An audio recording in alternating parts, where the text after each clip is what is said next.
Os crimes de furto e roubo estão cada dia mais comuns em Belo Horizonte. Na região noroeste, onde estão os bairros Coração Eucarístico, Dom Cabral, Padre Eustáquio e Carlos Prates, o crime é ainda mais comum devido a alguns fatores, como a proximidade do anel rodoviário, rota de fuga para os criminosos.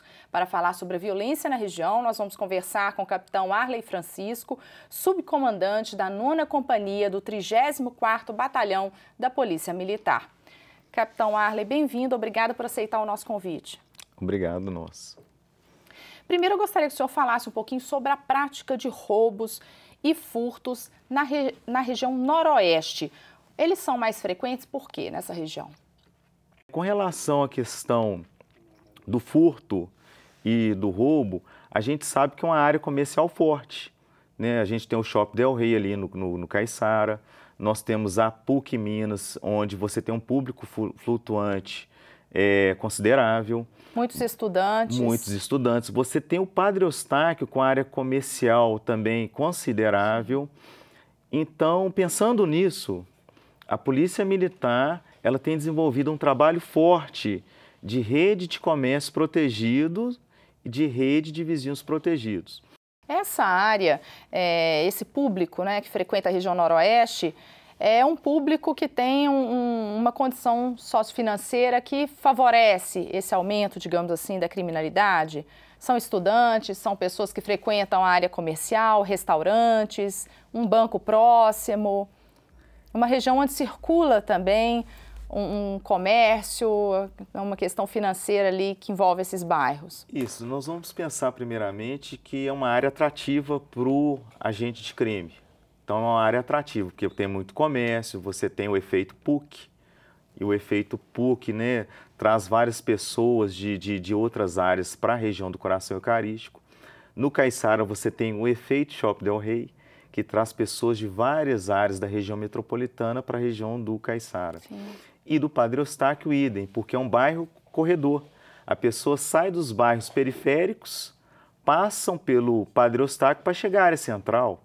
Mercados, feiras, e retornam depois passando pelo Padre Eustáquio, passando pelo Coração Eucarístico pela Via Expressa, passando pelo Caiçara pela Carlos Luz. Então, ou seja, nós temos o que eu chamo de bairros corredores. Ou seja, a pessoa sai da área periférica, passa pelos bairros da subárea 9 para chegar na área central e retornam. Agora, a Polícia Militar, ela já enxergou isso. Agora, aonde que a gente tem que atacar esses problemas? É orientando o cidadão. Sim. É fazendo com que o cidadão ele fique mais atento. É fazendo com que o cidadão seja uma câmera viva. Sim. E também esse retorno, esse reforço do policiamento tem ajudado muito. Com certeza, mas eu acho que o principal é que o cidadão que mora naquele bairro, que o cidadão que trabalha naquele bairro, conheça o polícia que trabalha naquele bairro. Sim. Porque dessa forma, o tratamento ele vai ser um tratamento qualitativo. O policial conhece o comerciante, o policial conhece o cidadão. E vai saber, vai ficar por dentro com mais rapidez e agilidade da rotina ali, e se houve algum problema, alguma intercorrência. Com certeza, ou seja, aquelas informações de elementos e atitudes suspeitas, problemas no bairro, vão chegar de forma mais rápida na polícia e a solução vai chegar de forma mais eficiente, mais eficaz. E existe um pouco essa dificuldade de comunicação ou não? A dificuldade de comunicação, nós temos o nosso sistema que é o SICOP. Então, a pessoa liga no 190, onde a chamada é recebida e repassada à patrulha que faz o atendimento comunitário. Quando nós fazemos essa aproximação com a área comercial, criando rede de comércio protegido, rede de vizinhos protegido, e hoje nós temos também a rede de escolas protegidas, para dar um tratamento às escolas estaduais, e outros trabalhos seguindo Sim. essa metodologia. Por exemplo, eu tenho tentado desenvolver um trabalho de redes de bares e restaurantes protegidos, porque acontece o crime à noite.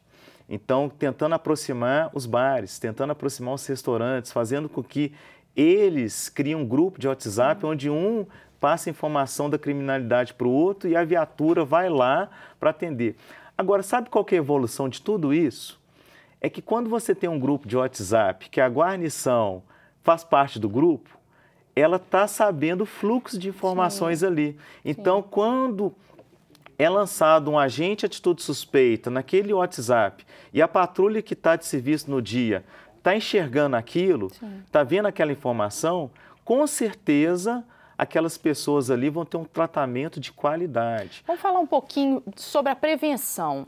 Capitão, como que as pessoas podem tomar alguns cuidados, devem se prevenir, né? Isso. A primeira prevenção, ela parte do cidadão. O cidadão, ele tem que saber aonde é a companhia da área dele. Tem muito cidadão que não sabe aonde fica a companhia da sua área. Então, a primeira prevenção é do próprio cidadão. É ele prestar atenção no que acontece ao redor dele. Se do lado dele tem um lote vago, ele mora no local X, e se do lado da casa dele tem um lote vago, se o matagal está alto, se a iluminação da rua dele é uma iluminação de qualidade, se não tem um poste ali onde a iluminação ali ela não funciona, porque o bandido aproveita de uma iluminação fraca para assaltar, ele aproveita de um local onde não tem poda de árvore para assaltar. Importante também que a pessoa não reaja. É importantíssimo. Ou seja, o bem que é a vida, ele é mais importante que um bem patrimonial. O bem patrimonial você recupera depois. Então, a informação e orientação que nós passamos é que nunca deve reagir, porque o bem maior é a vida.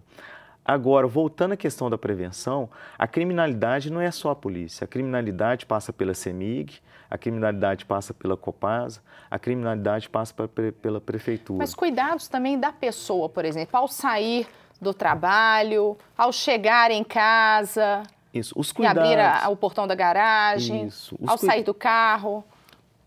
Os cuidados que a pessoa tem que ter é observar o ambiente. Quando a gente fala em observar o ambiente, a gente sabe que o perfil do criminoso mudou. Hoje o cidadão infrator, ele está bem vestido. Então você acha que é algum mendigo ou alguém de uma classe social menos favorecida que vai te assaltar? E não.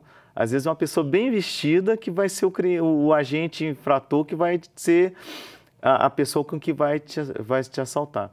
Então, a observação é a seguinte: antes de desembarcar do veículo, se você estiver no seu veículo, antes de desembarcar, olhe o retrovisor, observe se tem alguém em atitude suspeita próximo.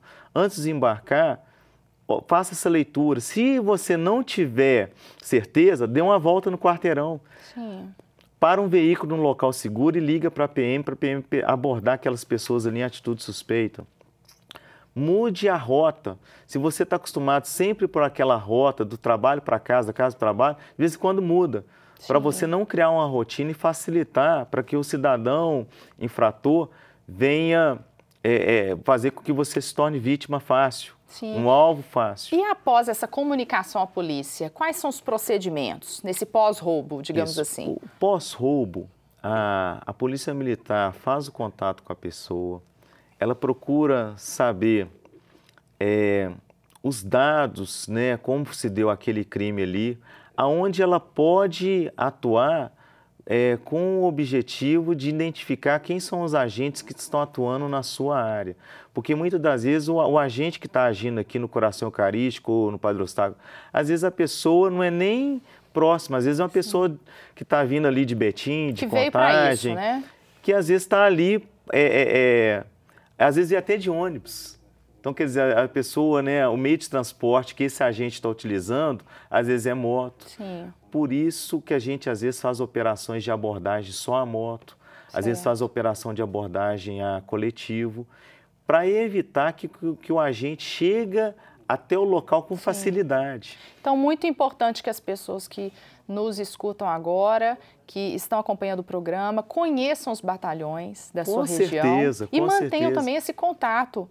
E conheça o policial que trabalha próximo da sua residência. Então, o cidadão ele tem que conhecer o batalhão, saber quais são os telefones ali de contato. Qualquer suspeita também, o 190. Né? E ligar para o 190, passar a denúncia ali, que é anônima, né? Fazer a denúncia no 181, passar ali informações de locais suspeitos. E a gente tem trabalhado também com locais degradados. Por exemplo, eu sempre faço contato com a prefeitura para identificar locais degradados, onde tem acúmulo de lixo, para retirar o lixo daquele local, porque a gente sabe que a criminalidade gosta do local degradado. Sim. Então, a gente tem feito limpeza na região para se tornar uma cidade mais bonita, mais limpa, um ambiente mais agradável. Sim. A gente tem ido nas praças, retirado as pessoas em atitude suspeita para que o cidadão ocupe as praças. E também lembrando que se as pessoas puderem andar em grupos, né, principalmente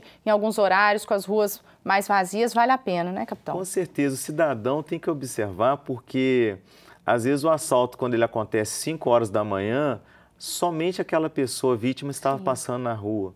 Às vezes, o comércio, todo o comércio fecha 21 horas e aquele outro comércio quer ficar aberto até às 23 e ele se torna o único comércio aberto. Vai ser mais visado, Vai ser o único visado. Capitão, gostaria de agradecer muito a sua presença aqui. Com certeza, nós vamos falar mais sobre esses assuntos e ajudar as pessoas a prevenirem, se precaverem. Isso, né? O comando da 9ª Companhia está com as portas abertas. Qualquer cidadão, qualquer comerciante pode ir na companhia, fazer a visita ao Capitão Arlen, Major Salles, que nós vamos estar com as portas abertas para a comunidade. Muito obrigada.